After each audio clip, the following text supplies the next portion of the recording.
ಇನ್ನು BJP JDS ಮೈತ್ರಿಕೂಟ ಮಾಡಿಕೊಂಡು ಲೋಕಸಭಾ ಚುನಾವಣೆ ಎದುರಿಸೋದಕ್ಕೆ ಮುಂದಾಗಿದೆ.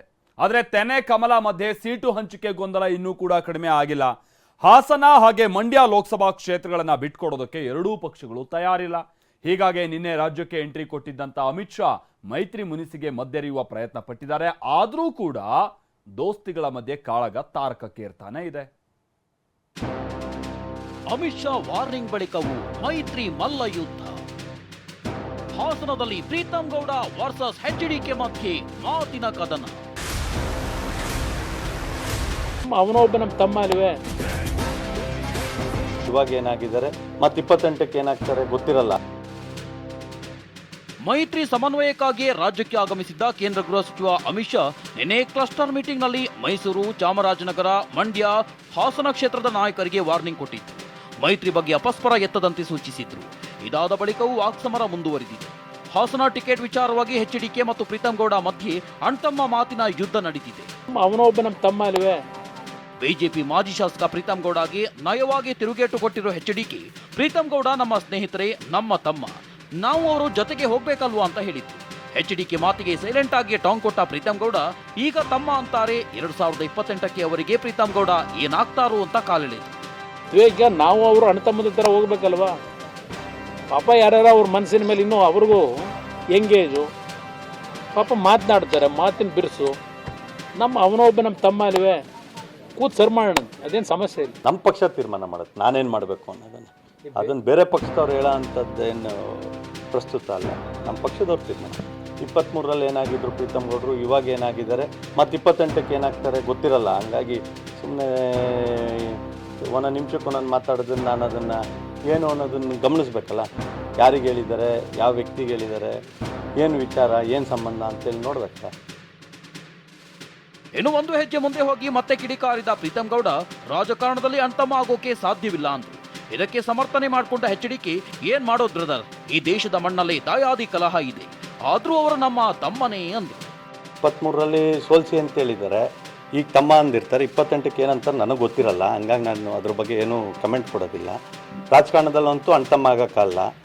ಇನ್ನು ಬೇರೆ ರೀತಿಯಲ್ಲಿ ತಮ್ಮನ ಪಕ್ಕದಲ್ಲೇ ಕೂರಿಸ್ಕೊಂಡಿರ್ತಾರೆ. ಅವ್ರ ತಮ್ಮನ ಹತ್ರ ಮಾತಾಡ್ಕೊಳ್ಳಿ, ಅವ್ರದ್ದು ಏನಿದೆ ಅವ್ರ ಶಕ್ತಿ ಅವ್ರದ್ದನ್ನು ನೋಡಲಿ. ನಮ್ಮ ಶಕ್ತಿ, BJP ಶಕ್ತಿ ಏನಿರುತ್ತೆ ಅದನ್ನು ನಮ್ಮ ಹಿರಿಯರು, ನಮ್ಮ ಪಕ್ಷ ಏನು ತೀರ್ಮಾನ ಮಾಡುತ್ತೆ, ನಮ್ಮ ರಾಜ್ಯಾಧ್ಯಕ್ಷರು ಏನು ಮಾರ್ಗದರ್ಶನ ಕೊಡ್ತಾರೆ ಆ ಪ್ರಕಾರ ಕೆಲಸಗಳನ್ನ ಮಾಡ್ತೀವಿ. ಈ ದೇಶದ ಇತಿಹಾಸವೇ ಬ್ರದರ್, ಪಾಂಡವರು ಕೌರವರು ಯುದ್ಧ ಯಾಕಾಯಿತು? ಈ ದೇಶದ ಇತಿಹಾಸವೇ ಅದು. ಅಣ್ಣ ತಮ್ಮಂದ್ರು ಹೊಡೆದಾಟನೇ ನಡೆಯೋದು ಈ ದೇಶದ ಇತಿಹಾಸ. ಮಣ್ಣಿನ ಗುಣ, ದಾಯದ ಈ ಕಲಹ ಅದು ನಡೀತಾ ಇರ್ತದೆ. ಆದ್ದರಿಂದ ಅದಕ್ಕೇನು ನಾವು ವಿಶೇಷವಾಗಿ ಅದಕ್ಕೇನು ಅರ್ಥೈಸಬೇಕಾಗಿಲ್ಲ. ಹೌದು, ಈಗಲೂ ನನ್ನ ತಮ್ಮ ಅಂತ ಹೇಳ್ತೀನಿ. ಯಾಕೆಂದ್ರೆ ನಾವೀಗ ಒಂದಾಗಿ ಕೆಲಸ ಮಾಡಲೇಬೇಕಲ್ಲ. ದಾಯದ ಕಲೆ ಇಲ್ಲೂ ಇರ್ತದೆ, ಪ್ರತಿ ಮನೆಯಲ್ಲೂ ದಾಯದ ಕಲೆ ಇಲ್ವಾ? ಅದು ನಮ್ಮ ದೇಶದಲ್ಲಿ ಇರ್ತಕ್ಕಂಥ ಮಣ್ಣಿನ ಗುಣ ಅದು. ಅವ್ರು ಹೇಳಿಕೆ ಕೊಟ್ಟರು ಅದಕ್ಕೆ ನಂದೇನು ತಕ್ಕ ನಡೆದಿರೋ ಘಟನೆ ಹೇಳಿದ್ದಾರೆ. ಸೀಟು ಹಂಚಿಕೆಯಲ್ಲಿ ಯಾವುದೇ ಗೊಂದಲವಿಲ್ಲ ಎಂದ ಎಚ್ಡಿಕೆ. ನಿನ್ನೆಯೇ ಅಮಿತ್ ಶಾ ಕಾರ್ಯಕ್ರಮಕ್ಕೆ ಎಚ್ಡಿ ಕುಮಾರಸ್ವಾಮಿ ಗೈರಾಗಿತ್ತು. ಆದರೂ ಸೀಟು ಹಂಚಿಕೆ ಬಗ್ಗೆ ಭಾರಿ ವಿಶ್ವಾಸದಲ್ಲಿರೋ ಎಚ್ಡಿಕೆ ಯಾವುದೇ ಗೊಂದಲ ಇಲ್ಲ ಎಂದಿದ್ದಾರೆ. ಇನ್ನು ಮಂಡ್ಯದಲ್ಲಿ ಸ್ಪರ್ಧಿಸೋ ಬಗ್ಗೆ ತೀರ್ಮಾನ ಮಾಡಿಲ್ಲ ಅಂತಾನೂ ಹೇಳಿದ್ರು.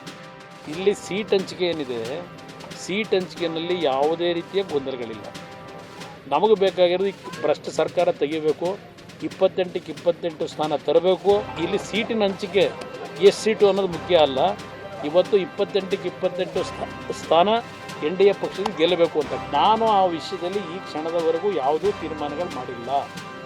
ಈಗ ತುಮಕೂರಿನಲ್ಲೂ ಬರಬೇಕು ಅಂತಾರೆ, ಚಿಕ್ಕಬಳ್ಳಾಪುರದಲ್ಲಿ ನೀವೇ ಕ್ಯಾಂಡಿಡೇಟ್ ಆಗಬೇಕು ಅಂತಾರೆ, ಬೆಂಗಳೂರು ಗ್ರಾಮಾಂತರ ನೀವೇ ನಿಲ್ಲಬೇಕು ಅಂತಾರೆ, ಮಂಡ್ಯ ನಿಲ್ಲಬೇಕು ಅಂತಾರೆ. ಇಲ್ಲ ಇಲ್ಲಿ ನಮ್ಮ ಹಾಸನ ಜಿಲ್ಲೆಯಲ್ಲಿ ದೇವೇಗೌಡರು ಬರದೇ ನಿಲ್ತಾ ಇದ್ರಿ ಬಾರಿ ನೀವೇ ಬಂದ್ಬಿಡಿ ಅಂತಾರೆ. ಅಭಿಮಾನದಲ್ಲಿ ಮಾತನಾಡ್ತಾರೆ. ಹಾಗಂತೇಳಿ ಎಲ್ಲ ಕಡೆ ನಾನೇ ನಿಲ್ಲಕ್ಕಾಗತ್ತಾ? ಬಿಜೆಪಿ ಜೆಡಿಎಸ್ ನಡುವಿನ ಸೀಟು ಹಂಚಿಕೆ ವಿಚಾರ ಯಾಕೋ ಕಗ್ಗಂಟಾಗೋ ಲಕ್ಷಣಗಳು ಕಂಡು ಬರ್ತಿವೆ. ವರಿಷ್ಠರ ಖಡಕ್ ಸೂಚನೆ ನಡುವೆಯೇ ಹಾಸನ ಕ್ಷೇತ್ರ ಬಿಟ್ಟುಕೊಡೋಕೆ ಪ್ರೀತಂ ಗೌಡ ಮೂಗು ಮುರಿಯುತ್ತಿದ್ರು. ಕುಮಾರಸ್ವಾಮಿ ಮಾತ್ರ ಮಂಡ್ಯ ಜೊತೆಗೆ ಹಾಸನದ ಮೇಲೂ ಕಣ್ಣಿಟ್ಟಿರೋದು ಸ್ಪಷ್ಟವಾಗ್ತಿದೆ.